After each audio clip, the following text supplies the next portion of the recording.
여의도 쪽은 지금 이제 증권사가 지난달에 아마 이제 금감원 원장 그 만나갖고 저기 금투세는 어렵다. 네. 이제 좀 제발 좀 없애달라. 이제 뭐 그런 식으로 좀 증권사에서 건의를 했었고요.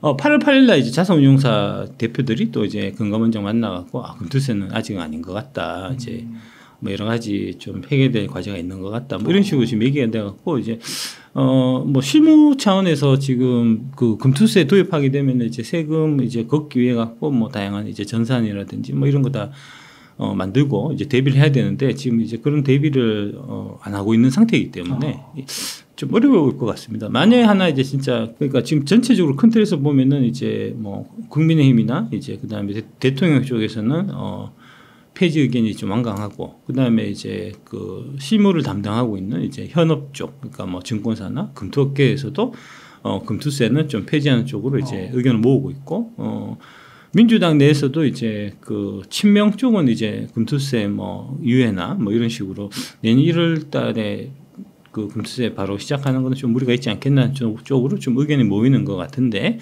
다만 이제 조국 혁신당 그다음에 이제 민주당 내 이제 우리가 친문 수박이라고 흔히들 부르시는 이제 뭐 진성준 대표에서 김두관도 마찬가지고 이제 뭐 그런 쪽에서만 좀 이제 일부 반대가 있는 좀 뭐 그런 현재 구도여 갖고 아마 최종적으로 결국은 이제 금투세는 좀 폐지되는 쪽으로 폐지나 이제 폐지에 가까운 유예 뭐 이런 형태로 이제 방향을 잡지 않겠나 싶고요. 일단 이제 없어지는 쪽으로 이제 폐지나 폐지에 가까운 유예 쪽으로 이제 뭐 방향을 잡는 저는 그런 쪽으로 보고 있고요.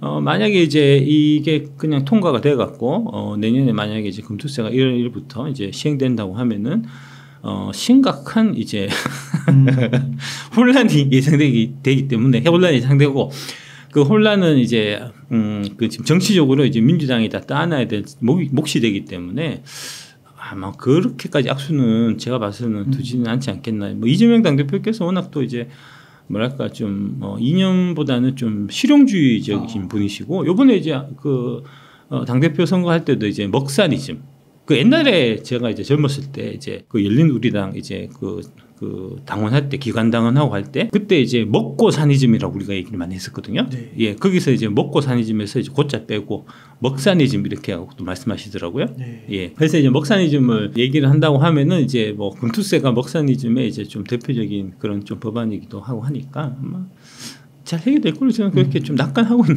편입니다. 저는. 아 그렇군요. 그럼 만약에 금투세가 폐지되거나 예. 유예가 되면 한국 주식 시장은 좀 나아질 거예요? 올해 중에 몇 달 안 남아갖고 좀 저거 하긴 3천 아마 볼 수 있지 않겠나. 예, 지금 많은 분들이 지금 대기하고 있어요. 사실은 금투세 때문에. 이제 코스닥 지금 이제 월봉 한번 시간 되시면 한번 보시면 이제 4월 달부터 빠지기 시작했어요. 4월, 5월, 6월, 7월 지금 8월 달까지 이제 5개월 연속 지금 하락 중인 그런 상황인데 4월, 5월, 6월, 7월, 8월 동안에 이제 그 미국장부터 시작해서 전 세계 증시는 다 같이 올랐단 말입니다. 근데 이제 코스닥만 왜 유독 빠졌냐? 그게 다 금투세 때문이에요. 4월 10일 총선을 앞두고 이제 민주당이 압승할 것 같고, 그 다음에 이제 금투세가 도입될 가능성이 이제 높아지니까 이제 개인 투자자들 특히 이제 큰 굿즈이신 분들부터 이제 돈을 살살 빼내갖고, 그 최근에 여기 그 말씀하셨다 하더라고요. 그 뭐 500억, 1000억씩 갖고 있는 이제 큰 부자들이 맞아요. 지금 대기 타고 있다고, 예, 한 100만 원, 200만 원 이제 감각을 잃어버리면 안 되니까 감각이 지체돼서 조금씩 하고 나중에 최종 결정되면 그때 들어와야 되겠다라고 생각하고 있다는 거잖아요. 그러니까 이제 그렇게 결정되어 갖고 이제 금투세 폐지하는 형태가 되면은 그분들이 이제 돈을 갖고 투입을 하실 거고 이제 뭐 암만 해도 그분들이 뭐 이제 거래소 쪽보다는 이제 코스닥 쪽에 좀 뭐랄까 개인들이 좀 선호하는 주식들이 좀 많고 그렇기 때문에 이제 올라도 코스닥 쪽 위주로 해서 좀 올해 상반기부터 해서 쭉 많이 올랐던 주식보다는 이제 장기간 좀 소외되어 있던 주식들 위주로 해서 좀 이제 올라가지 않겠나 좀 그렇게 보는 편입니다. 일단 이제 2차전지 기업들에 대해서 한번 질문을 드리고 싶은데 예. 그 2분기 실적 발표가 있었습니다. 그래서 이 실적이 상당히 좋지가 않다 이런 게 전반적으로 좀 있는 것 같고 그리고 많은 분들이 이제 2차전지 주식이 바닥은 나온 것 같은데 이렇게 기대를 하면서도 이게 주식이 참 만만치가 않은 것 같다 이런 얘기를 많이 하세요. 좀 어떻게 보고 계세요? 2, 4분기 실적이 안 좋을 거다. 뭐 이런 거는 이제 뭐 다 어느 정도는 다 알고 있었던 거니까 이제 실제로 이제 2, 4분기 실적 나쁜 거 발표 난 이후에 뭐 크게 추가로 더 떨어지고 한 건 없었던 것 같고요. 이제 앞으로가 중요했죠. 이제 결국은 이제 가장 큰 주제는 이제 캐즘 현상을 어떻게 잘 돌파하느냐 이제 이런 문제니까요. 결국은 캐즘 현상을 돌파하기 위해서는 이제 전기차가 잘 팔려야 되는 거니까 일단은 좀 희망적으로 보이는 거는 이제 뭐 기아에서 내놓은 이제 EV3나 그 다음에 이제 현대 쪽에서 내놓은 이제 캐스퍼 같은 경우가 한국에서는 반응이 좋아요. 해외에서도 마찬가지지 않을까 싶고 그 다음에 전반적으로 이제 그 2020년 정도에 이제 이 지금 현재 완성차 업체들이 전기차 개발에 뛰어들었다라고 보시면 될 것 같은데 이게 원래 이제 자동차 같은 경우는 이제 제대로 개발하려고 하면 5년 정도가 걸려요. 그러니까 2020년에 개발에 착수해서 실제로 이제 나오는 거는 2025년이 되기 때문에 뭐 올해 하반기부터 해서 내년 넘어가는 시기에 이제 제대로 만든 전기차들이 많이 쏟아질 거고 그다음에 거기에 맞춰서 지금 이제 투자가 계속 이루어지고 있잖아요. 이제 공장 계속 짓고 있고 양극재도 그렇고 배터리도 그렇고 뭐 계속 짓고 있으니까 이제 25년, 26년이 이제 빅뱅이 한 해가 될 거다 하는 말씀 쭉 계속해서 드리고 있는데 거기서 크게 달라진 건 없어요. 네. 그러니까 이제 뭐 그런 형태로 해서 이제 앞으로 차차 좀 나아지지 않겠나 싶습니다. 예. 다만 이제 단기적으로 이제 지금 자꾸 아무래도 이제 공매도 에코프로 BM 기준에서 공매도 잔량이 거의 한 1조 원 정도 되고 뭐 이러기 때문에 아무래도 이제 공매도 쪽에서는 좀 주가를 계속해서 좀 누를 좀 필요가 있고 이제 뭐 그런 거 관련해서 이제 최근 기사들도 계속 좀 부정적인 쪽으로 쏟아지는 편이고 그다음에 이제 전기차 화재 같은 경우도 이제 그런 공매도 세력들이 2차전지 주가를 떨어뜨리기 위해서 좀 악용했던 면이 없지 않아 있는 것 같고 뭐 이런 식으로 지금 딱 얘기가 되고 있는 거니까요. 뭐 그래서 이제 지금 바닥인 것 같은데 사서 좀 들고 있으면은 또 쓱 밀리고 바닥인 것 같은데 사서 들고 있으면 좀 밀리고 이게 지금 계속 좀 되풀이되고 있는 거잖아요. 네. 뭐 그래도 올라가겠죠. 시점은 나게 잘 모르겠고 솔직히 예. 뭐 그렇습니다. 예. 올라갈 수는 있을까요? 앞으로 기대되는 뭐 호재가 있을까요? 뭐 여러 가지 뭐 호재는 있을 수 있는데 아까 이제 말씀드렸던 이제 뭐 그런 부분 이제 캐즘이 좀 이제 극복되어가는 이제 차가 잘 팔려야 되니까 일단 제일 중요한 거는 이제 뭐 그런 부분 뭐 공매도 쳤던 애들이 언젠가는 갚아야 될 거니까 이제 걔들 갚고 나면은 이제 또 호재가 나오고 뭐 그렇겠죠. 네. 예. 단기로 보면 잘 모르겠고요. 네. 뭐 이제 내년 내후년 이렇게 좀 제가 항상 말씀드렸듯이 이제 3년 들고 가면 이거 물리기 어려울 거다 제가 말씀드렸는데 3년 들고 가면 물리기는 어려우실 것 같긴 합니다 여전히. 그러면은 또 책을 그 밸류에이션을 하면 10배 주식이 보인다 쓰셨잖아요. 예. 혹시 뭐 2차전지 주식에서 뭐 10배까지는 아니더라도 좋게 보시는 종목이 있을까요? 에코프로 BM, LG화학 그다음에 포스코홀딩스 이렇게 네 종목 제일 좋게 보고 있습니다. 이제 밸류에이션 관점에서 가장 이제 상승 여력이 크다라고 보고 있습니다. 그렇군요. 예. 그러니까 포스코홀딩스는 최근에 보니까 예. 자사주 소각도 하고요. 그리고 기업 밸류에이션을 계속 높인다고 방침이 있는데 예. 이러한 것들이 이제 주가 상승에 있어서 좀 기대할 만한 포인트다. 올라가야도 안 올라가더라고. 자사주 소각 발표하고 해도. 네. 공매도 많이 쳐서 그런 것 같아요. 근데 공매도는요 금지시켜 놓은 거 아닌가요? 금지 안 됐다니까. 예, 금지 안 됐다니까. 어제도 저기 그 테슬라 그 화재 발생했다 해갖고 이제 막 뉴스 막 쏟아지면서 2차전지 막 떨어뜨리는데 보면은 공매도 왕창 치고 있는데 뭐. 그 MMFP 그 이제 예의적으로 허용돼 있는 거잖아요 지금. 예, 예의적인 게 하루에 저기 그 몇십만 주식 되고 그런다니까 지금. 눈가리 가옹이야, 씨발. 예, 뭐 그렇습니다. 근데 이제 그런 부분들도 이제 앞으로 이제 하나씩 제도적으로 고쳐 나가게 될 테니까요. 뭐 길게 보면은 걱정하실 건 없고요. 예. 내가 지금 2차전지 투자하고 6개월, 1년, 15개월 뭐 이렇게 계속해서 저기 마이너스만 나와 괴로워 미치겠다. 당장 다음 주나 다음 달이나 좀 올랐으면 좋겠다. 이런 식으로 이제 바라면 이제 계속해서 좀 힘드시긴 하겠죠. 그러니까 그런 쓰잘데기 없는 바람을 사실 좀 버려야 됩니다. 3년을 들고 가서 이제 승부를 보겠다라고 했을 때 이제 1년이나 1년 반이나 2년이나 2년 반이나 그동안 동안 하나도 안 오르다가 마지막 6개월 뭐 혹은 2년 9개월 동안 안 올랐다가 마지막 3개월에 올라갔고 이제 3년 동안 오를 거를 다 오르면 되잖아요. 네. 이제 뭐 그런 식으로 좀 이제 뭐랄까 마음의 좀 여유와 이제 갖고 보면 사실 별거 아닌데 맨날 아침 일 나가고 하루 종일 그 저기 저 HTS, MTS 이런 거 쳐다보고 있으니까 그러니까 저기 괴롭고 짜증나고 화나고 분노 게이지가 이제 폭발하고 하는 거죠. 그러면은 예. 지금 이거를 적립식 매수로 계속 사는 건 어떻게 생각하세요? 좋죠. 너무 좋죠. 아, 괜찮아요. 예, 너무 그러면. 좋죠. 예. 손절은 어떻게 생각하세요? 손절이야? 네. 손절 왜 하죠? 그러니까 많이 떨어지고 앞으로도 잘 모르겠어요. 다른 종목으로 갈아타는 거죠. 다른. 그러니까 뭐 그런 식으로 많이 갈아타기도 하고 최근에 이제 뭐 그런 흐름 많이 있는 것 같더라고요. 그러니까 견뎌도 내 주식 안 오르고 남 주식 올라가니까 내 주식 팔아갖고 나 올라가는 주식 사고 싶어. 이래가지고 이제 손절해서 이제 딴 데도 뭐 옮겨가고 이제 2차전지 중에서도 이제 8대 종목 팔아서 이제 엔캠도 사고 SKC도 사고 뭐 그런 식으로 뭐 하더라고요. 중요하게 말씀드리고 싶은 거는 이제 뭐 알아서 하시면 되는데 제가 조금 말씀드리고 싶은 거는 이제 워런 버핏이나 피터 린치나 이런 분들은 절대로 그런 식으로 주식 안 했다 하는 사실만 제가 좀 말씀드리고자 합니다. 그러니까 주가가 떨어진다고 해서 그 기업에 문제가 있는 건 아니에요. 그 기업에 아무 문제 없는데 주가만 떨어지는 경우도 엄청나게 많습니다. 그러니까 그렇게 엄청나게 많은 경우가 있기 때문에 여러분들이 주식을 싼 가격에 살 수 있는 거거든요. 그러니까 지금 뭐 그런 식으로 아까 말씀하신 이제 그런 분들 같은 경우는 지금 이제 생각 자체가 세상 자체가 되게 꼬름한 거예요. 내 위주로 생각하는. 그러니까 내가 이제 주가 많이 떨어져서 이제 이게 바닥 가격이다라고 생각해서 내가 샀으니까 그 이유로 해서 내일부터 올라야지. 내일은 조금 좀 내가 생각해도 양심이 없는 것 같고 일주일 있다가 올라야지 한 달 있다가 올라가지 내가 샀는데 2달 기다렸는데 안 올라 이게 말이 돼 이런 식으로 생각한다는 거 아닙니까? 그러니까 세상이 네가 원하는 대로 그렇게 마음대로 허락허락 움직이면 누가 세상에서 돈을 못 벌고 누가 성공을 못 하겠습니까? 피터 린치나 이제 그다음에 뭐 워렌 버핏이나 뭐 찰리 먼거나 뭐 그런 분 같으면 어떻게 했을까요? 떨어질 때 이게 만약에 좋은 주식이면 더 샀다고 그 책에도 나오더라고요. 월가형들이 뭐 보면은 자기가 좋다고 샀고 싸다고 샀는데 계속 떨어지는데 눈물을 머금고 계속 사셨다고 하더라고요. 눈물을 머금은 건 없을걸요 아마. 그거는 이제 본인 생각이신 것 같고요. 계속 떨어지니까 괴로웠다 뭐 이 정도. 괴롭죠. 괴롭죠. 괴롭긴 하겠죠. 근데 결국엔 많이 올라서.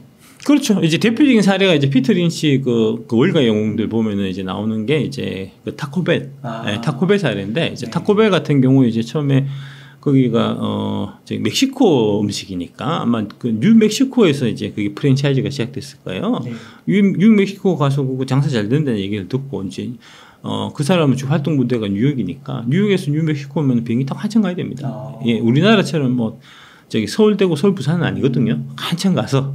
그래서 이제 아무도 이 뉴욕에 있는 이제 그 펀드 매니저들이나 애널리스트들은 이제 너무 멀어갖고 아무도 갈 엄두를 못 내고 있을 때 이제 그 피터 린치가 비행기를 타고 이제 뉴멕시코를 다니면서 이제 그 프랜차이즈 막 이렇게 이제 늘어나는 거 보고 가서 먹어보니까 맛있고 물어보니까 이제 다음 달에는 이제 그 텍사스로 우리가 진출한다 뭐 이런 얘기 듣고 그래 그러면 이게 맛있고 하니까 이제 뉴멕시코부터 시작해서 텍사스 그다음에 캘리포니아 그다음에 잘 되면은 이제 이게 중부 사막을 넘어가고 뉴욕까지 올지도 모르겠어라고 생각하고 주식 왕창 샀다는 거잖아요. 근데 사놓고 보니까 얘기가 막 7달러에 샀대나 뭐 처음 시작했는데 그게 이제 샀는데 계속 떨어지는 거예요. 뭐 1달러까지 떨어졌다는 거잖아요. 7분 1초만 갔다는 거잖아요. 그래갖고 이거 뭐지 내가 잘못 생각했나 하고 다시 이제 가보니까 그 비행기를 타고 이제 저 뉴멕시코 주에 처음 이제 기업 방문했던 그 타코벨 매장 가니까 거기 장사 잘 되고 있고 간 김에 텍사스에 저기 지점장 오픈해서 됐다는데 그게 잘 되나 싶어서 텍사스 가보니까 텍사스도 잘 되고 있고 보니까 캘리포니아 잘 되는 거야. 그래 그럼 괜찮겠네.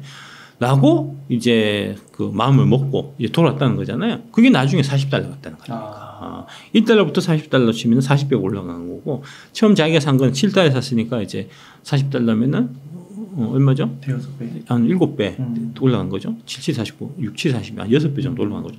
그렇게 해서 그게 첫 번째 신유타 종목이 됐다는 거잖아요. 전설이 됐다는 거잖아요. 그래서 이제 있을 때 나중에 이제 뉴욕까지 타코벨이 진출한 다음에 이제 주위에 있는 펀드 매니저 애널리스트들이 이제 막 추천하고 펀드 매니저들이 이제 타코벨을 막 열심히 살 때 자기는 팔았다는 거 아닙니까? 뉴욕까지 왔으니까 더 이상 갈 데가 없고. 물론 이제 지금 한국에도 상륙해서 이제 타코벨 매장이 있긴 있지만 막 미국에서 팔리는 것만큼 팔겠어요, 그죠? 이제 그런 게 주식이잖아요, 투자잖아요. 그러니까 이제 여러분도 마찬가지로 이제 똑같은 맥락으로 보면 지금 이제 주가가 왜 이렇게 떨어져, 주가가 왜 이렇게 떨어져, 저 분명히 이제 뭐 저 빠떼야시 그 좋은 주식을 했는데 이게 떨어지니까 이게 좋은 주식이 아닐 수도 있어라고 생각할 게 아니고 주가가 떨어진 건 떨어진 거고. 그 다음에 이제 처음에 내가 2차전지 주식에 투자했을 때 이제 생각하고 있었던 그런 뭐랄까 이유가 있을 거잖아요. 가장 근본적인 투자 아이디어. 그러니까 이제 아까 이제 타코벨 케이스로 말씀을 드리면 타코벨의 경우에는 뉴멕시코부터 시작해서 이제 각 주별로 이렇게 이제 서서히 이렇게 이제 그 북상하면서 이제 캘리포니아까지 갔다가 그 다음에 이제 서진해갖고 뉴욕까지 갈 거다는 그 이제 아이디어를 갖고 투자를 한 거잖아요. 그러니까 그 아이디어가 제대로 실행되고 있는지를 관찰했는데 이상이 없어서 계속해서 갖고 갔더니 주가가 올라서 보답을 받았다는 그런 스토리가 되는 거고. 뭐 여기서 하나 이제 예를 들어갖고 에코프로비엠을 예를 들면 에코프로비엠에 여러분들이 처음 투자하신 거는 이제 이게 앞으로 전기차 시대가 도래할 거다. 네. 전기차 시대가 도래하면은 이제 배터리가 이제 중요한 거고 그 배터리에서 가장 중요한 소재는 양극재인데 그 양극재에서 글로벌 넘버원은 에코프로비엠이고 그래서 이 에코프로비엠의 캐파가 앞으로 이제 25년, 26년, 27년 이제 기하급수적으로 이제 늘어나니까 그에 따라서 매출과 이익이 증가하고 할 거니까 내가 사서 갖고 있으면은 25년, 26년, 27년 되면은 주가가 뭐 3배, 4배, 5배 이렇게 올라가 있을 거다는 생각을 갖고 지금 투자를 하신 거잖아요. 네. 만약에 그렇게 투자했다고 하면 그것도 아니고 그냥 이제 빠떼아시가 좋다고 얘기하니까 샀으니까 빠떼아시 믿고 있으면 올라가겠지 이렇게 생각했으면 처음에 생각부터가 틀린 거니까 빨리 주식 팔고 예금하시고 이제 주식시장 근처도 얼쩡거리지도 마시고요. 그런 식으로 접근해 갖고는 백날 천날 해도 발전 없으니까 당장 다 때려치우고 열심히 노동해서 돈 벌 생각하시고요. 주식은 안 맞습니다, 여러분. 그런 분들은 주식 안 맞는 분이에요. 그러니까 철수하시고 손절을 하고 뭐 떠나든 어쨌든 간에 그건 각자 알아서 하시고. 근데 그렇지 않고 아까 제가 말씀드렸던 그런 이제 투자 아이디어가 들어보니까 그럴듯하다라고 생각해서 투자를 하신 분들이라고 하면 첫 번째 지금 전기차로 계속해서 가고 있느냐는 문제 봐야 될 거고. 두 번째 이제 에코프로비엠의 글로벌 넘버원의 양극재 기술 격차가 그대로 유지되고 있느냐 하는 부분을 또 봐야 되겠죠. 그 다음에 이제 세 번째로 지금 이제 에코프로비엠이 그동안 얘기했던 이제 캐파 증설계 뭐 폴란드에도 지금 공장 짓고 지금 미국에도 짓고 하는 거잖아요. 그 공장이 제대로 지금 건설되고 있느냐 하는 부분을 확인해 보고 그 부분이 그대로 잘 진행된다고 하면 그러면 그냥 가는 거고 그게 아니다. 이게 달라진 거 있다. 그렇게 생각하면은 이제 생각 좀 바꿔갖고 뭐 이제 에코프로비엠 팔고 뭐 딴 거 사든지 그렇게 가야 되겠죠. 예, 그렇게 접근하시면 되지 않겠나 싶습니다. 예. 그러면은 지금 국내 주식에서 박 작가님께서 밸류에이션 하면 10배 주식이 보인다가 꼭 2차 전지에만 있는 건 아니잖아요. 올 초에는 이제 삼양식품이 그랬죠. 근데 그건 올라와 버려갖고 17만 원에서 이제 뭐 60만 원, 70만 원까지 갔다가 최근에 이제 50만 원 초중반 때 하는 것 같더라고요. 그럼 올랐으니까 못 가는 거죠. 예. 그러면은 그 2차 전지도 이게 여기에 포함되는 거고 혹시 다른 섹터도 있으신가요? 딴 섹터는 열심히 찾아봐야 되겠죠. 근데 이제 그게 10배 가는 주식이 쉽게 안 나와요. 10개 가는 주식 그게 쉽게 찾으면 다 떼돈 버는 큰 부자 되죠. 그러면 가장 가능성이 높은 게 2차 전지에서 그렇죠. 그러니까 일단은 이제 성장을 해야 되는 거니까. 그러니까 이 성장 속도가 지금 이제 그 전기차 전환의 시대에 도래해서 지금 미국 뭐 자꾸 이제 뭐 트럼프 어쩌고저쩌고 막 얘기하고 하는데 실제로 아직도 미국이 전기차 이제 그 보급 대수가 이제 전체 판매되는 신차의 지금 10%가 아직도 안 됩니다. 지금 중국 몇 프로냐면 하면 중국 올해 전기차가 내연기관차보다 더 많아요. 벌써 50% 넘어섰다고요. 결국은 미국도 중국처럼 될 거잖아요. 50% 넘어가고 나중에는 이제 뭐 유럽 같은 경우 2035년 되면 이제 법으로 강제화시켜 갖고 다 전기차로 다 가야 되는 거니까 미국은 뭐 그렇게까지는 되지 않는다고 하더라도 2035년 되면은 거의 한 뭐 70-80%는 다 전기차로 갈 거잖아요. 그렇게 가게 되면은 이 이제 2차전지 관련 산업이 크게 성장할 수밖에 없는 거고 거기에 이제 뭐 기술적인 경쟁력 상에서 우리가 중국보다 많이 좀 앞서고 있고 그런 부분들이 이번에 이제 화재 사건을 통해 갖고 이제 다시 한번 좀 드러난 거고 그다음에 뭐 그런 걸 떠나갖고 미국이 이제 IRA 법안을 만들어서 유럽도 CRMA 법안을 만들어갖고 중국산 전기차, 중국산 배터리가 아예 이제 유럽 시장이나 미국 시장에 진출하지 못하게 지금 이제 장비가 다 쳐놓은 상태니까 걱정할 필요가 없는 거잖아요. 근데 자꾸 주가가 떨어지니까 이런 걸 자꾸 걱정한단 말입니다. 주가가 떨어지는데 뭔가 이유가 있지 않겠나. 주가가 떨어지는 걸 보니까 뭔가 합당한 이유가 있을 거야. 그 생각이 틀린 거예요. 주가는 이유 없이 떨어질 수도 있고요. 주가는 이유 없이 올라갈 수도 있는 거예요. 주가는 뭐랄까 단기적인 관점에서 보면은 이제 주가는 이 기업의 가치를 전혀 반영하지 못하고 있는 거고요. 그럴 가능성이 월등하게 많은 거고요. 다만 이제 장기적으로 봤을 때는 그래도 어느 정도 이 가치에 수렴한다 하는 게 이 주식 투자를 통해 갖고 큰 부를 이루신 이제 워렌 버핏도 그렇고 피터 린치도 그렇고 조지 소로스도 그렇고 다 한결같이 하는 얘기 아닙니까?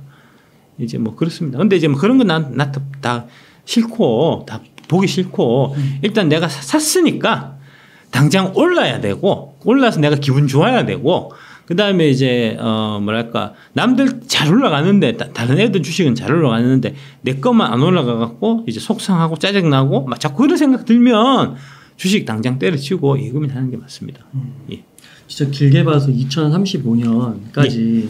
진짜 뭐 10배까지 아니더라도 한 5배만 올라도 저는 대단하다고 생각하는데 예. 그 정도는 충분히 가능한. 아까 2000 몇 년이라고 하셨죠? 35년. 35년이면 떡을 치죠. 떡을 치고 남죠. 예, 예. 떡을 치고 남죠. 그러니까 전기차 사실 진짜 생각해 보면 전기차의 미래는 올 것 같은데 이게 참 그 기간이 참 알면서도 어떻게 머리로는 이해가 되는데 이 감정적으로 이해가 안 되는 건가 참 힘든 거. 그러니까 그 부분이죠. 예, 말씀 잘하셨습니다. 예. 그러니까 이제 인간은 이제 그 합리적인 동물은 전혀 아니고. 감정적인 동물이에요. 그러니까 지금 여러분들이 막 말씀하시고 한 이런 부분들이 다 감정적인 동료예요. 감정적인 요소잖아요. 내가 사서 주식 사서 내 주식 올라야 되는데 내 주식은 안 오르고 떨어지고 언론 보면 계속 안 좋은 얘기하고 하니까 기분 나쁘다는 거 아닙니까? 기분 나쁘니까 이거 팔아버리면 그러면 이 기분 나쁨에서 벗어날 수 있으니까 그러니까 팔아버리고 손절해버리고 이제 딴 데 잘 올라가고 남들 다 좋다고 얘기하는 거 그런 거 같이 들고 있으면 나도 기분 좋고 하루 종일 행복할 텐데 라고 생각하는 거잖아요. 그렇게 감정적으로 기분이 좋고 이제 만족하면서 그러면서 돈까지 벌면 그러면 얼마나 좋겠습니까? 세상사가 그렇게 안 됩니다. 지금 쉽게 생각해 보시면 맛있는 거 음식 엄청 많잖아요. 이제 밤에 야식으로 라면 끓여 먹으면 얼마나 맛있습니까? 그렇죠. 예, 참아야죠. 예, 달콤한 케이크 먹으면 얼마나 맛있습니까? 그런 거 열심히 먹을 거 다 먹고 그러면서도 나는 날씬하고 아름다운 몸매를 가져야겠다. 라고 생각하는 거하고 지금 방금 주식 투자 하시는 분들이 지금 얘기하는 그거하고 전혀 다르지 않아요. 네. 모든 거에는 다 대가가 다르는 겁니다. 지금 문제가 뭐냐면 대가를 지불하는 거 없이 돈만 벌 욕심에 눈이 뻘게 있으니까 돈은 돈대로 안 벌리고 마음은 마음대로 피폐해지는 거예요. 그럼 길게 보면은 뭐 트럼프가 되든 해리스가 되든 큰 상관없네요. 큰 상관없죠. 전기차 시대는 올 거니까. 그렇습니다. 예. 그러니까 이제 트럼프가 되면은 이제 그 전기차 강제 규정 없애겠다. 큰일 났다 이런 거 아닙니까? 근데 트럼프가 임기가 몇 년까지죠? 25년에부터 보면 25, 26, 27, 28이에요. 28년이면 어차피 전기차 다 지금부터 열심히 만들라고 가도 30%도 못 가. 28년까지 전기차 100% 안 가겠다. 그건 무슨 의미가 있죠, 사실? 제가 뭐 아무 의미 없어요. 2035, 2040 얘기라고 어차피. 2028년 때까지 이제 트럼프가 하고 나가고, 그 다음에 뭐 민주당이 됐든, 공화당이 돼도 트럼프보다는 훨씬 이제 좀 뭐랄까 우리가 보기에는 좀 합리적인 사람일 거잖아요. 그래서 2008년 이제 대선에 이제 누가 대통령이 돼갖고 그때 이제 2035년에 우리 생각해 보니까 유럽도 저기 그 100% 전기차 간다고 하는데 우리도 100% 전기차 가자 이렇게 바뀔 수 있는 거잖아요. 그렇죠. 예. 2035년은 트럼프가 결정할 수 있는 권한 자체가 없어요. 지금 쓸데없는 얘기하고 있는 거야 지금. 그 요즘에 주식시장의 또 하나의 큰 매크로 화두가 경기 침체잖아요. 예. 이런 거 화두가 나올 때는 또 2차 전지가 또 갈 수도 있는 거고 이런 건 어떻게 이런 주식 투자를 해야 되는 거예요? 그 피터 린치께서는 이제 그런 그 경기 예측, FRB 뭐 이렇게 이제 막 대학 나가고 뭐 그쪽에 이제 교수하시고 박사하시고 뭐 30년 한 사람도 못 맞추는 거를 니 따위가 맞추려고 애쓰지 마라. 라고 말씀하셨어요. 그 말씀 몇 번 맞아요. 아니 FRB도 못 맞춘다니까. 경기 침체 오고 예측 못 한다니까. 경제학자들 중에 경기 침체 이거 해갖고 뭐 다음 분기부터 경기 침체가 도래할 겁니다. 맞춘 사람 누가 있습니까? 기껏해야 후행적으로 지나 보니까 지난 2분기 연속으로 해서 이제 GDP가 마이너스 난 거를 보니까 경기 침체였군요. 이렇게 얘기할 뿐이잖아요. 네. 근데 얘기할 때는 뭐 주가는 뭐 이미 다 떨어졌겠지. 그거 쓸데없는데 에너지 낭비할 필요 없어요. 정력 낭비야 그거는. 그래서 이제 일단 예측할 수 없다는 게 이제 그 첫 번째고, 그 다음에 이제 예측을 한다고 하더라도 내가 이제 경기 침체될 걸 정확히 예측했어요. 그래갖고 이제 경기 침체가 되면은 주가가 떨어질 거니까 팔아야지. 팔았어. 그 다음에 이제 경기 침체 바닥에서 이제 앞으로 주가가 올라가겠지. 샀어. 근데 돈 버나요? 아니요. 경기 침체되는 중에도 주가는 오른 사례는 역사적으로 엄청나게 많고요. 마이너스 성장일 때 주가가 더블 친 사례가 있습니다. 그게 2009년이에요. 2008년 글로벌 금융위기 딱 치고 사람들이 다 2009년에 이거 이제 글로벌 금융위기 침체 때문에 그 여파 때문에 2009년은 경제가 다 이제 역성장하겠다, 만성장하겠다 해서 2008년 주가가 왕창 빠졌어요. 2009년 돼갖고 실제로 경기가 세계 경기가 만성장했는데 2008년도에 빠질 때 2009년도에 경기 그 이제 마이너스 성장할 거를 다 반영한 것 플러스해서 더 심하게 반영해갖고 너무 많이 2008년에 떨어져갖고 2009년에는 세계 경제가 마이너스 역성장했음에도 불구하고 2009년 주가가 올랐어. 그 한 해 대한민국 증시는 100% 올랐다고요. 그때 900포인트에서 2000포인트 찍었다고. 그게 예측하는 게 무슨 소용있습니까? 그 다음에 지수를 예측했어요. 네. 지수를 내가 정확하게 맞췄어. 이제 지수가 이제 앞으로 떨어질 거야. 정확하게 맞췄어. 그래서 주식 다 팔았어. 그런데 마침 내가 판 주식이 지수가 떨어지는 그 와중에 10배가 올랐어. 그럼 얼마나 배 아픕니까? 그럼 직장인분들이라면 예. 그냥 그런 경기 침체 이슈 이런 게 있더라도 내가 이거는 나중에 간다, 확실히 간다라고 생각하면 그냥 계속 적립식으로 그냥 사는 건가요? 그게 가장 그 표준적인 방법이라고 할 수 있을까요? 그게 제일 좋은 방법이겠죠. 그게 제일 좋은 방법이겠죠. 이제 일단 좀 추천드리고 싶은 거는 이제 어떤 게 있냐면 그러니까 포트폴리오 이제 구성하는 거하고 사실은 좀 관계된 얘기인데 그 정적 자산 배분 전략이라고 있어요. 그게 뭐냐면 주식하고 그다음에 예금하고를 비율을 딱 정해요. 그러니까 보통 이때 이제 비율을 정할 때는 이제 100-9로 갖고 많이 하거든요. 그러니까 이제 내가 30살이야. 그러면 이제 100 빼기 30 하면 70이니까 70을 주식, 30을 예금이나 예금 같은 거 뭐 복잡하니까 30 예금, 70 주식을 한단 말입니다. 30살이면 만약에 이제 50살이면 그러면은 주식 50, 예금 50 이렇게 되겠죠. 이제 그런 식으로 해서 일단 분배를 해놓은 다음에 그 다음에 이제 주가가 막 올라가요.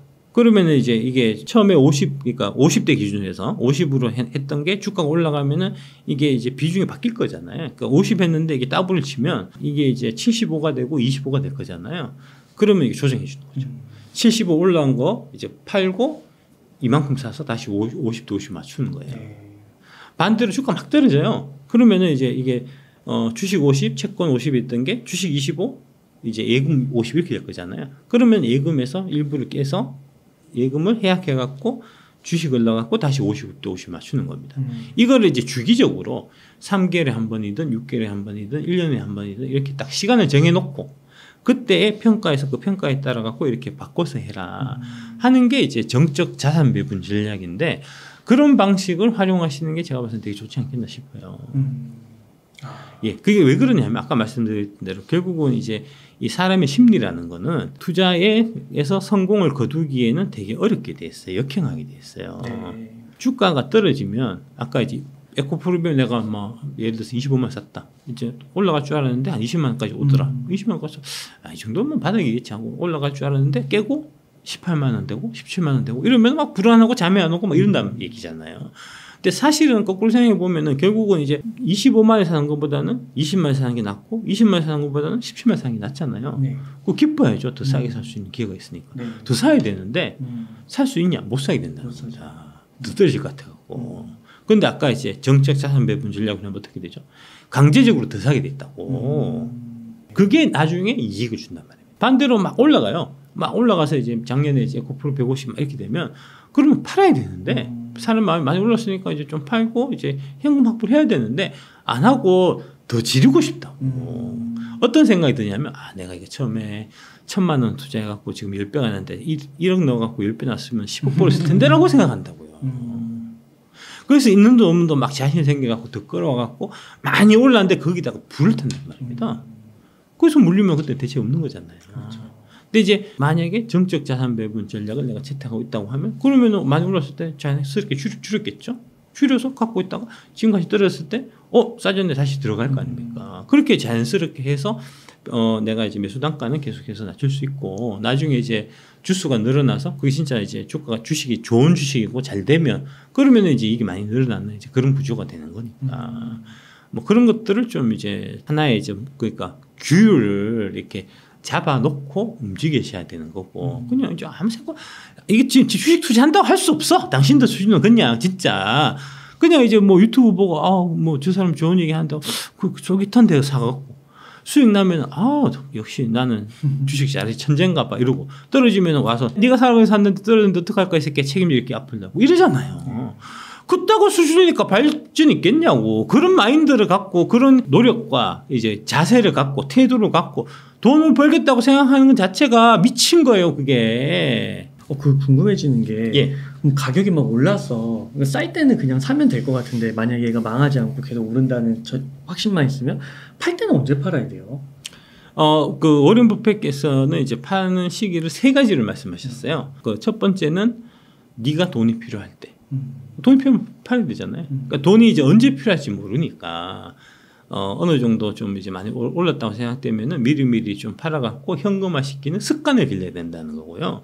그래서 이제 제가 항상 말씀드리는 게 이제 포트폴리오에서 한 10%에서 한 30% 정도는 이제 현금 좀 갖고 있어라. 갖고 있어야지 이제 주가가 많이 떨어지고 해서 뭐 폭락하고 있을 때 이제 들어가서 살 수 있는 기회가 되는 거니까. 그 현금이 하나도 없으면 그런 기회가 와도 나는 활용 못 하는 거니까. 그죠? 그래서 현금을 10%에서 한 30% 정도 이제 갖고 가라는 이제 얘기를 하시는 게 또 그런 거고요. 그 다음에 두 번째는 이제 그 기업에 아까 말씀드렸던 그 투자 아이디어가 훼손됐을 때예요. 그러니까 만약에 지금 전기차로 다 가야 되는 분위기는 결국은 이제 지구 온난화 때문에 그런 거잖아요. 올해는 이제 많이 더워져 갖고 이제 그 지구 온난화의 그 폐해를 우리가 이제 더 많이 느끼고 있는데, 근데 갑자기 어느 날 갑자기 너무 시원한 거야. 지구가 갑자기 급 추워져요. 그러면 빨리 이제 내연기관차를 더 보급을 많이 해갖고 이제 이 탄소를 많이 배출해갖고 이제 지구를 대표해야 되잖아요. 그런 상황이 오면 이거는 팔아야 되겠죠. 그러니까 그런 이제 투자 아이디어의 훼손이 일어났을 때, 그러니까 주가가 떨어졌을 때가 아니고 기업에 문제가 발생했을 때 정리 팔아야 되는 거고, 그 다음에 세 번째는 이제 이 투자 대안 말고 다른 더 좋은 투자 대안이 나타났어요. 이거 사고 싶으면 이제 이걸 좀 줄여야 되니까 팔아야 되니까 그렇게 딱 3가지를 말씀하셨습니다. 투자의 관점에서 그 3개밖에 없어요. 그렇군요. 예. 그래서 에코프로, 포스코홀딩스, LG화학 예. 요거가 지금 가장 좋아 보이시는 거고. 그렇습니다. 제가 개인적으로 뭐 그 4종목 아직도 계속 많이 갖고 있습니다. 예. 그러네요. 그 정말 말씀을 들어보니까 이게 이 하락기를 어떻게 보내느냐에 따라서 자기가 정말 주식 투자를 제대로 하고 있는 건가 그런 것들을 확인해 볼 수 있을 것 같고요. 쉽게 돈 버는 길은 없습니다. 예. 여러분들이 이제 작년에 2차전지 그 배터리실 만나갖고 그 덕분에 쉽게 돈을 벌었다고 하면 잘못 번 거잖아요. 대가 없이 번 거잖아요. 올해 대가를 치러야 됩니다. 지금 이제 마음 고생하시고 괴롭고 힘들고 한 게 작년에 대가 없이 벌었기 때문에 그 대가를 올해 지금 치르시는 거예요. 대가를 잘 치러야 그 다음에 이제 내가 한 단계 성장하고 주식 보는 눈이 뜨이고 그러면서 이게 이제 뭐랄까 반복이 가능한, 그러니까 성공을 우연찮게 한번 할 수 있는데 중요한 거는 이제 한번 성공하는 데서 끝나서는 안 되고 그 성공 공식이 계속해서 리바이벌 돼야 되는 거잖아요.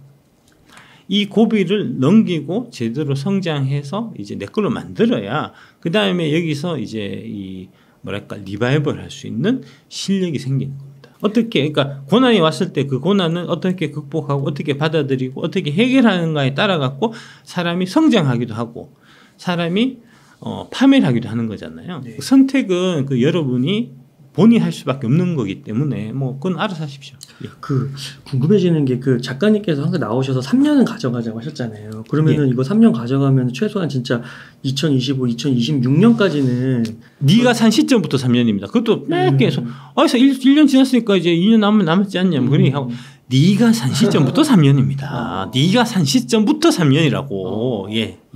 그러면은 만약에 작년에 샀다고 하면 한 2026년까지는 가져가야 되잖아요. 그렇죠. 예, 그렇죠. 아니죠. 24, 그렇죠. 26년까지 갖고 와야죠. 예.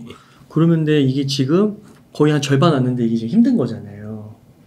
아니요. 절반까지 온 건 아니에요. 그러니까 이제 절반이면은 1년 반 전이면 그러면은 23년 1월, 2월 뭐 이때잖아요. 23년 1월, 2월 때는 에코프로가 지금 가격 그러니까 이제 그때 10만 원이었고요. 지금 이제 액분했으니까 액분에 지금 한 9만 원 치면 45만 원이거든요. 그러니까 에코프로 그때 샀으면 지금도 4배 이상 올라 있고요.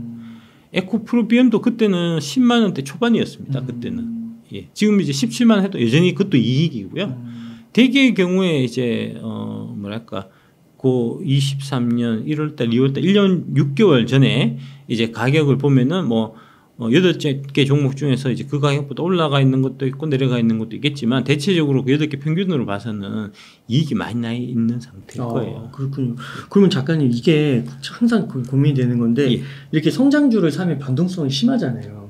그래서 이때 좀 팔아가지고 이렇게 좀 하락 기간이 길면 이건 좀 가능하지 않았을까 이런 생각이 들 수도 있을 것 같거든요. 예, 그런 생각 들겠죠. 예, 그런 생각이 이제 뭐랄까 지나간 과거를 보고 생각하면은 이제 가능할 것 같은데 막상 그 상황에서는 안 되는 그런 겁니다. 지나간 거 보고 그렇게 하면 돈 많이 벌었을 텐데 라는 생각은 누가 못 하겠습니까? 막상 해보면 안 된다고. 아니 워렌 버핏이나 피터 린치는 돛대가리라서 그거 안 했겠냐고.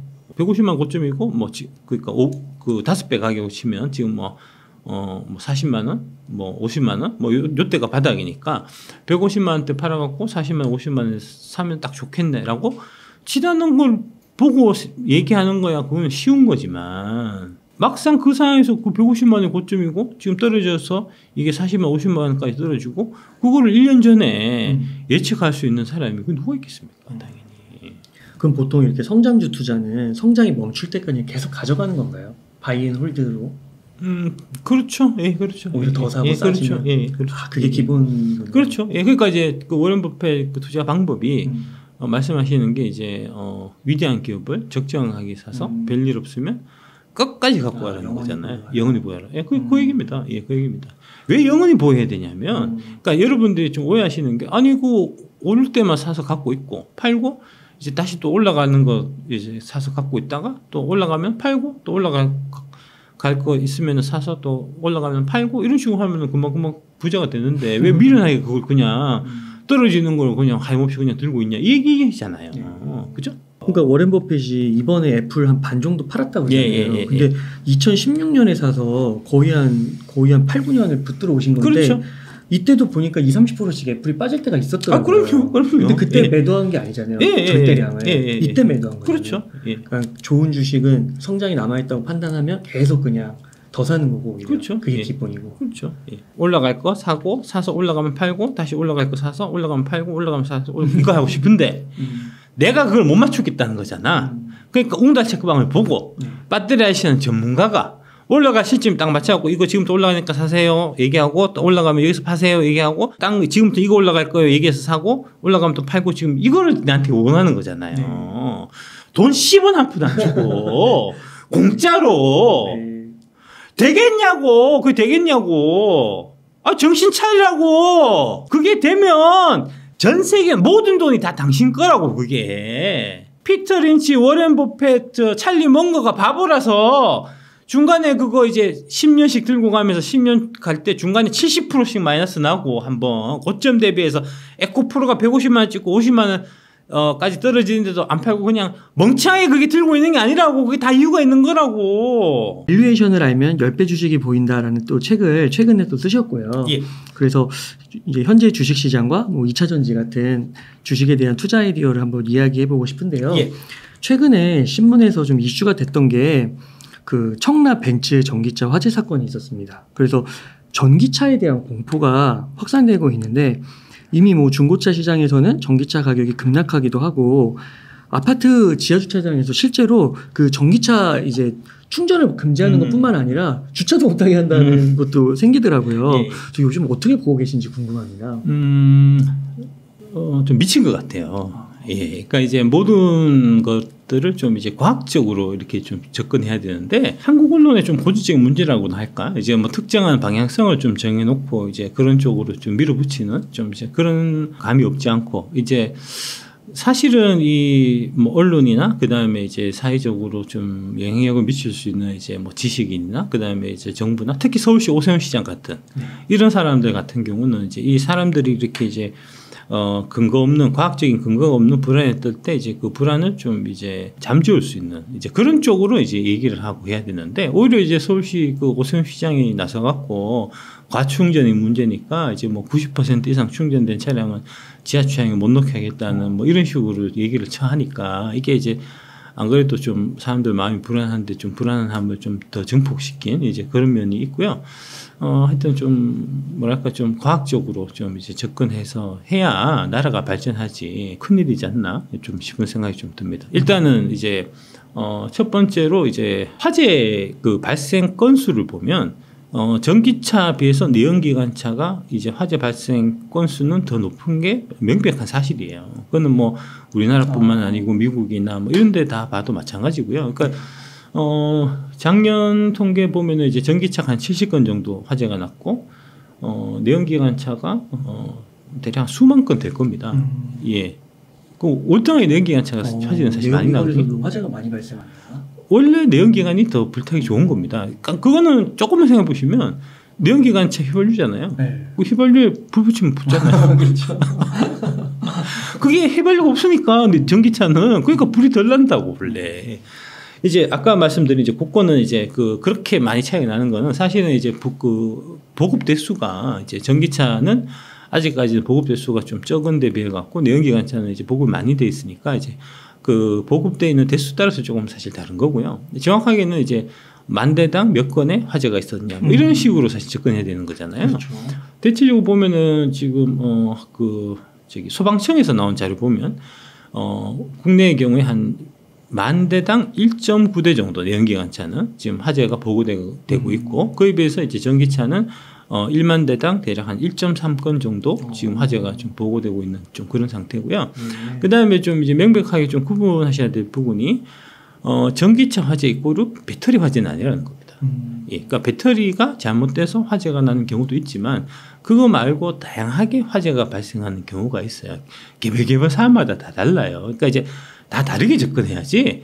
전기차는 움직이는 폭탄이다 이런 식으로 접근하는 거는 진짜 한심한 거고요. 그러니까 좀 뭐 말씀 나온 김에 좀 몇 가지 좀 최근 사례를 좀 말씀드리면 일단 이제 그 청라에서 그 화재 났던 이제 그 건 같은 경우는 이제 일단 배터리가 잘못돼서 배터리 불량에 따른 화재일 가능성이 좀 아주 커 보이는 게 일단 그때 이제 화재 발생 그 상황을 보면은 이제 CCTV 찍힌 거 보면 처음에 차에서 하얀 연기가 이제 나다가 그게 나중에 펑 터지면서 불이 붙거든요.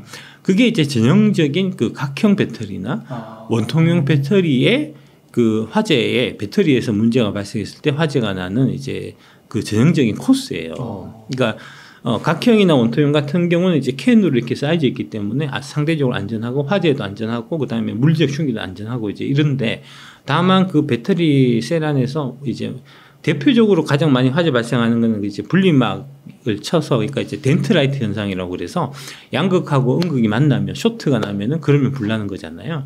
그 현상이 이제 배터리에서 발생했을 때 그러면 거기서 이제 열이 발생해서 그 캔을 계속해서 이제 뜨겁게 달구게 되잖아요. 온도하고 압력하고 이렇게 그 높아지다가 그 임계점을 넘어가면은 그 캔이 터지거든요. 네. 폭발하는. 그게 이제 각형이나 원통형 배터리에서 이제 흔히 나타나는 현상인데 그 현상이 그 청라 아파트 그 화재 당시에 이제 CCTV에 정확하게 이제 그 그 포착이 됐기 때문에 파라시스크라고 하죠. 이제 파라시스 배터리의 그 내부적인 문제 플러스해서 이제 그게 셀 하나에 문제가 있어도 사실은 이제 BMS라고 이제 배터리 매니지먼트 시스템이라 그래서 이제 그 배터리 매니지먼트 시스템에서 특정한 셀 하나하나가 문제가 발생했을 때 그거를 이제 그쪽에 전류를 끊어버려 갖고 이제 스탑 시킬 수도 있거든요. 네. 그러니까 그런 이제 그 BMS도 제대로 작동을 안 했을 가능성이 많거든요. 그러니까 네. 이제 첫 번째는 셀 문제, 그 다음에 BMS 문제, 하여튼 배터리의 문제. 이제 그렇게 좀 접근해서 보셔야 될 것 같고, 그럴 가능성이 큰 것 같고요.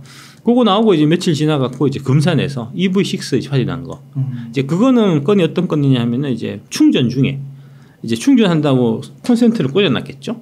그래서 이제 불난 건데, 그거는 이제 그 화재 당시에 뭐 사진이나 동영상 같은 걸 자세히 보시면 그 밑바닥에서 이 불이 올라와요.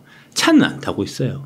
그 무슨 얘기냐면 불량 충전기에서 발생한 화재일 가능성이 많다는 겁니다. 그러니까 우리도 이제 보면은 이제 그 가정에서 화재 날 때 이제 전기 합선이나 누전 뭐 이런 걸로 해서 화재가 나잖아요. 그런 가능성이 많다는 거죠. 이게 실제로 이제 그런 사례들이 이제 지금 그 전기차 화재에 관련해 갖고 이제 이 원인을 조사를 해 보면 이제 그런 전기 부분 쪽에서 화재 원인이 된 게 대략 한 20%가 넘어가거든요. 지금 우리나라에 이제 보급되어 있는 많은 충전기들 중에서 중국산 충전기들이 좀 많아요. 보조금 따먹으려고 지난 문재인 정부 때 그 이제 보조금은 충전기 하나에 보조금 동일하게 주니까 뭐 예를 들어 갖고 이제 그 보조금을 1,000만 원 주면 중국 가서 이제 500만 원짜리 불량 충전기를 사고 와갖고 설치를 하면 그럼 1,000만 원 받잖아요. 그럼 500만 남는 거 아닙니까? 그런 식으로 이제 장사하는 사람들이 되게 많았어요. 그래서 그런 불량 충전기가 지금 전국에 많이 보급이 돼 있거든요. 그러니까 그럴 가능성도 있다는 거죠. 예, 그러니까 금산 쪽은 좀 상황이 다른 거고 차는 뭐 그렇게 그때 불 안 나고 또 이제 금방 끄고 했으니까 배터리 문제는 아니었던 것 같고 그 다음에 이제 최근에 또 저기 그 용인 쪽에 그 테슬라 이제 모델 S인가 뭐 해서 불난 거 그거는 이제 배터리는 이제 일본 파나소닉 거고 그것도 자세히 보면 그건 조금 애매해요. 그러니까 그 어떻게 되냐면 그거는 이제 이렇게 연기가 나다가 그 다음에 불이 붙고 그 다음에 거기도 보면은 이제 펑 터지는 소리가 났다는 얘기가 있거든요. 그러니까 펑 터지는 거 아까 말씀드린 대로 이제 원형이나 이제 각형 배터리의 전형적인 이제 그 저거니까 그러니까 배터리가 터진 거긴 한데 그 터질 때 처음에 그 발화 지점 화재의 원인이 뭐였냐 하는 거는 조금 얘기가 다르거든요. 그때 이제 그 차주의 이제 그 증언에 따르면은 바퀴 부근에서 이 연기가 올랐다 그래요. 그러니까 타이어에서 불이 붙기 시작해서 타이어에서 불이 붙어갖고 그게 이제 배터리를 옮겨 붙어가서 배터리가 나중에 터진 걸 수도 있거든요. 그러니까 타이어도 불 잘 난단 말이죠 원래. 그러니까 뭐 하여튼 둘 중에 하나일 텐데 이제 배터리 문제일 수도 있고 그 다음에 이제 그 차를 가다가 좀 느낌 이상해서 주차를 해놨는데 차주가 이제 좀 냄새가 나갖고 좀 이상하다 했는데 이제 거기서 불 났다는 거니까 타이어 문제일 수도 있고 배터리 문제일 수도 있고 이제 좀 애매하고 이제 뭐 그런 거고. 그 다음에 포르투갈에 이제 그 공항 근처에 있는 이제 렌트카 이제 그 주차장에서 이제 테슬라 차량이 또 불나갖고 200도 불탄 사례가 있잖아요. 예. 그거는 조사해봐야 되겠죠. 그거는 이제 운행 중이 아니고 이제 주차를 한참 한 상태에서 그 불이 난 거니까 그 전기차가 그 화재가 발생했다고 해서 이제 나 같은 건 아니고 이제 막 가장 불이 많이 나는 이제 쉽게 생각할 수 있는 거는 이제 운전하다가 어디 뭐 충돌했다든지 하면 화재가 발생하는 사례가 있겠죠. 뭐 그거는 당연한 거고 그거는 뭐 전기차도 그렇고 내연기관차도 그렇고 충돌해서 재수 없으면 다 불나는 거니까 뭐 그거는 뭐 얘기할 거리도 없고. 그 다음에 이제 충전 중에 불나는 케이스 같은 경우는 아까 말씀드린 이제 이 배터리 문제보다는 이제 충전기 자체에 이제 문제인 경우가 좀 훨씬 더 많고요. 문제는 이제 차가 정차돼 있거나 주차돼 있거나 이런 상태에서 불이 나는 경우에 그게 배터리에서 발생한 이제 배터리의 결함에 따른 그일 좀 가능성이 많다. 좀 그렇게 보시면 될 것 같습니다. 아, 그렇군요. 그러면 지금 우리나라 배터리에서는 불이 잘 안 나는 건가요? 지금 일본이랑 뭐 중국이랑 이렇게 언급해 주셨는데. 그렇죠. 예, 그렇죠. 최근에 보고된 건 없습니다. 그러니까 이제 그러니까 배터리가 결함에 따른 화재라고 하면 그런 문제가 배터리를 다 교체해 줘야 된다는 얘기가 되잖아요. 차를 전량 수거해서 새 배터리 끼워서 다시 보내줘야 되기 때문에 그거 하면은 옛날에 이제 그 코나 EV 사태 때 대략 한 1조 5천억에서 2조 원 정도 물어줬어요. LG화학에서. 그러니까 되게 큰 건입니다. 그 건이. 네. 예. 그래서 이제 그게 코나 그때 화재 나서 LG가 물어준 거, 그 다음에 이제 볼트가 화재 발생해서 LG가 물어준 거, 그게 이제 대략 뭐 2020년, 21년 그때 일이고, 그 이후에는 이제 그 관련돼서 이제 우리는 그 화재 안정성 보고는 다 확보가 돼 있기 때문에 이제 배터리 관련해서 문제가 생겨갖고 화재가 발생돼서 이런 건 우리나라뿐만 아니고 전 세계 어디에도 보고된 바가 없고요. 지금 이제 아까 말씀드린 그 지금 벤츠 EQ에 들어가 있는 이제 파라시스 배터리 같은 경우는 우리나라에서도 지금 이제 화재가 발생한 거지만 미국에서도 같은 류의 화재가 있어갖고 미국에서는 이제 리콜 처리를 지금 하고 있고요. 그러니까 미국은 리콜 해주고 이제 벤츠 코리아가 한국 안 해주는 거죠 지금. 차별 대우받고 있는 거고요. 그렇군요. 유럽 쪽에서도 이제 그거는 유럽 그다음에 중국 이런 쪽에서도 이제 파라시스 배터리는 이제 배터리가 불량이다 이렇게 해서 이제 뭐 리콜 처리하고 중국에서 한 3만 건 있었다고 하더라고요. 그러니까 뭐 그런 얘기들이 지금 계속 나오고 있고요. 그러니까 파라시스 배터리는 좀 불량스럽다 일단 보시는 게 맞을 것 같고 그 다음에 같은 맥락으로 이제 그게 거기 들어가 있는 배터리가 NCM811 배터리예요. 그러니까 니켈 함량이 높아지면 높아질수록 배터리는 성능이 좋아지고 가격이 다운되는데 문제는 뭐냐면 니켈이 높아지면 높아질수록 화재 발생 가능성이 커지거든요. 그러니까 이제 니켈 함량을 높이면서 화재가 발생하지 않게 하는 이제 그게 핵심 기술력인데 이제 그런 부분들을 대한민국 배터리 업계에서는 이제 잘 갖춰놔서 지금 이제 화재 발생하고 이런 문제가 없는데 지금 중국은 지금 그런 문제가 생기는 거고 중국에서도 이제 CATL이 비해갖고 이제 파라시스는 아무래도 좀 떨어진 회사니까 그런 문제가 더 많이 지금 발생하고 있는 거고 옛날에 CATL 같은 경우도 이제 2020년, 21년에 이제 NCM811 배터리에서 화재가 발생해서 물어주고 야 이거를 CAT를 계속 해야 되나 말아야 되나 이런 거 좀 고민하고 했던 사례들이 있거든요. 지금 현재는 잘 모르겠습니다. 그러니까 지금 현재 정확하게 말씀드리면 한국 배터리는 문제가 지금 별도로 보고된 바는 없고요. 아까 파라시스 배터리는 여기저기 이제 전 세계에서 많은 문제를 일으키고 있는 배터리고 CATL은 과거에는 문제가 많았는데 지금 현재는 최근에는 그렇게 뭐 관련해서 이제 뭐 보고되고 이런 바는 좀 없는 그 정도 상태라고 보시면 되겠습니다. 네. 그러니까 이게 그 전기차에 들어가는 배터리 제조사를 저는 당연히 뭐 밝히고 소비자가 전기차를 한두 푼 하는 전기차도 아니고 사면서 알 수 있다고 생각했는데 이게 강제가 아니라 권고라고 그러더라고요. 예. 그래서 이번에 벤츠 고급 모델에 이 한 12 정도 되는 파라시스 배터리가 들어갔다는 게 문제가 됐는데 이건 왜 권고고 강제가 아닌 거예요? 이제 강제해야 되겠죠. 예, 강제하는 쪽으로 이제 법을 만들어야 되겠죠. 예. 왜 그런 거냐 하면 원래 자동차 회사들은 이제 자기 회사에 들어가는 부품을 뭘 쓴다는 거를 원래 비밀에 붙입니다. 아, 그래요? 예. 그러니까 그동안은 배터리도 부품이다라는 관점으로 본 거예요.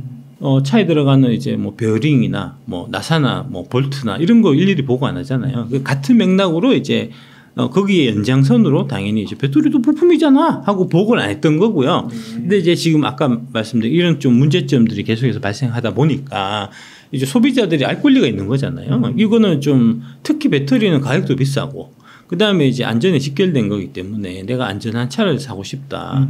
그러면은 이제 배터리가 이 차에 들어가는 배터리가 뭔지 정확하게 좀 밝혀야 될 좀 의무가 있는 거고 제조사에서는 소비자들은 또 알 권리가 있는 거니까 이제 차제에 그런 식으로 좀 뭐랄까 이제 방향이 좀 잡혀가는 거는 좀 이제 올바른 방향인 것 같고요. 뭐 법 만들어야죠. 만들어서 이제 강제로 다 보고를 하게 해야죠. 이제 지금 식당 가시면 식당에 가서 이제 뭐 김치 원산지 어디, 맞아요. 그 다음에 뭐 그죠? 다 이제 식재료 다 원산지 다 표기하도록 돼 있잖아요.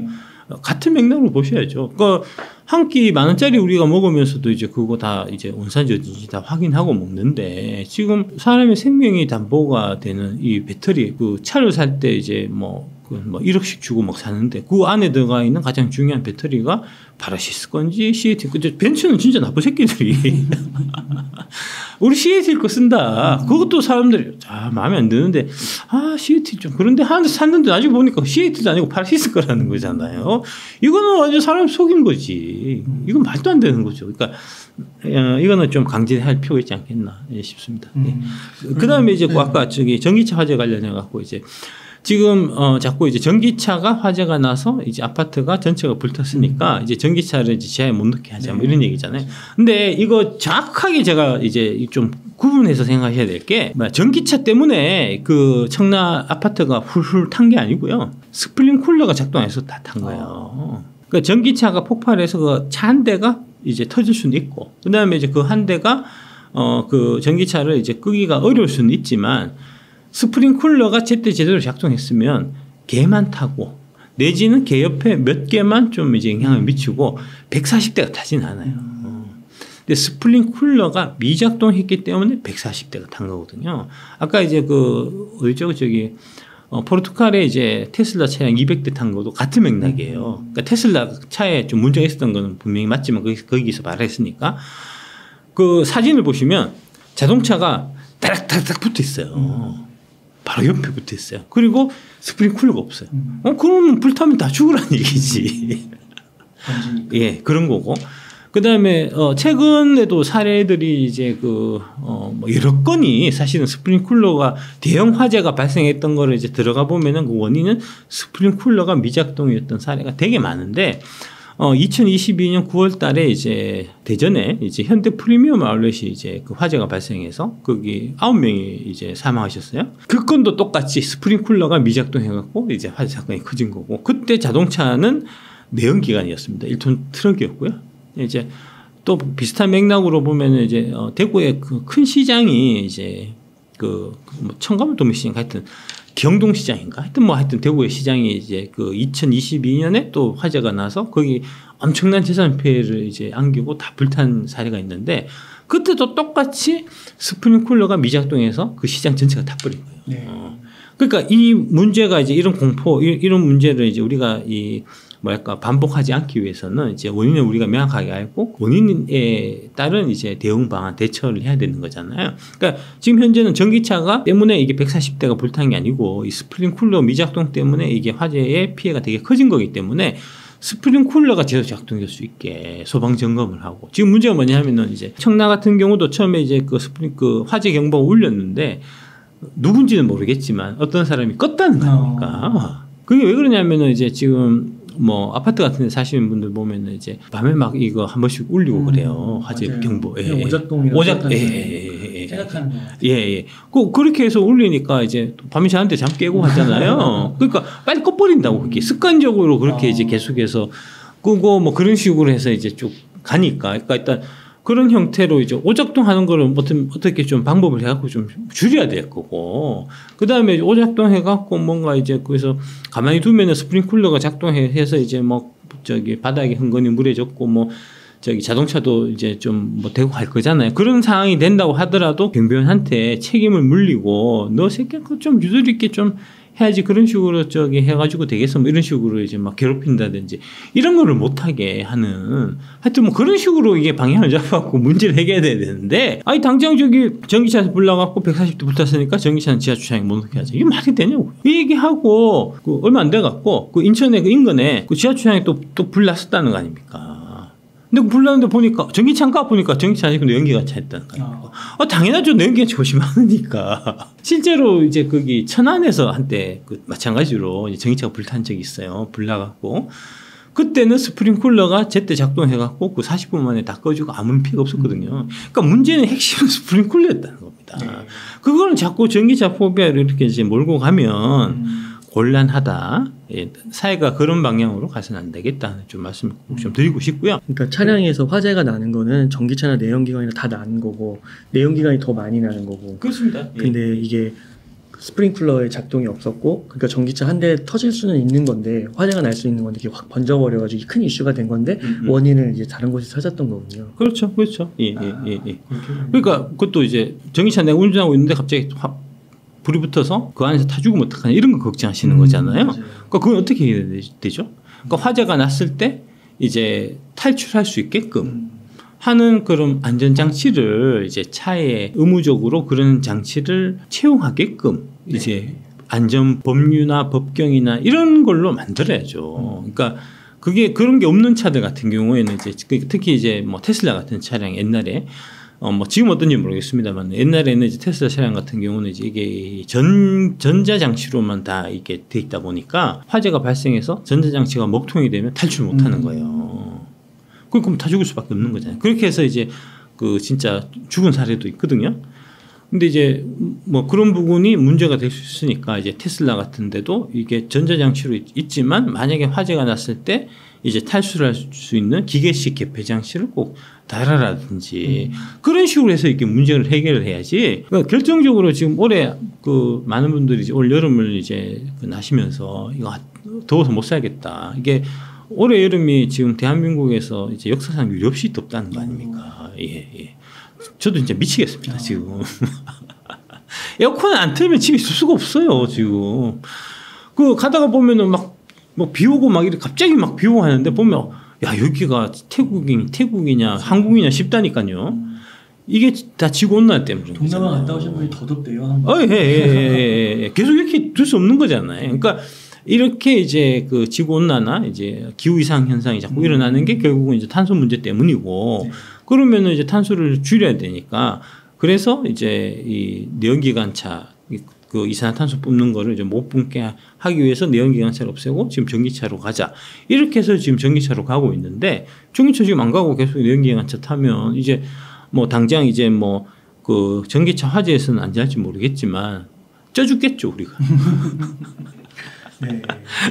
그러면은 그 안전한 전기차를 산다고 했을 때 그래도 한국 배터리가 탑재되어 있는 거를 알고 그 전기차를 사는 게 뭐 중국산이나 일본산이나 이런 것보다 나은 판단이 될 수 있을까요?